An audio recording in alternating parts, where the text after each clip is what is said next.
Just going to show you how to add members onto your community and create invite links as well. It's a very powerful feature. So on your community, you go up here, you go into members, and then next up you want to be looking down here. So you've got members and you've got invitations as well. So I'm going to go into the members list and just give you a quick reminder of what that looks like. So it's just in here. Look, you've got a list of all the members here. You can see their role, you can see their status, you can see the date they joined as well. And also using these dots at the end here, you can take any action. So you can view them, edit them, assign them a role. You can send them a login email. You can suspend them, you can restrict them, and you can remove them as well.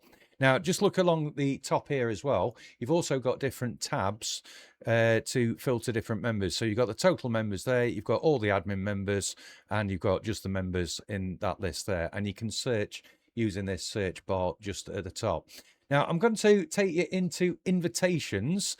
And this is where, first of all, you can add a new invitation. So you can either invite a member using email, or you can create an invite link just in the top corner here. But notice these are the email invites that have gone out, and you can see how many in total have been sent and what status they are.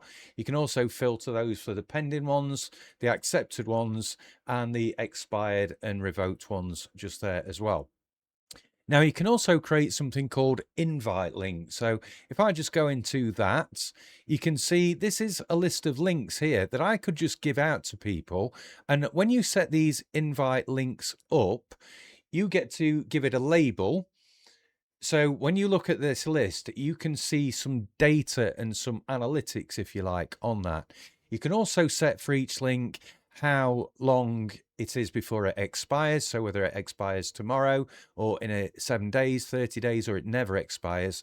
And you can also set the usage limit as well. So you can control how many times that is used. So there's loads of ways of inviting members into your community, creating links that maybe you can post on different social media platforms. You can send emails, you can send personal links to people, and you can track them and see how those are going as well. Hopefully you found that useful. I will see you on the next one.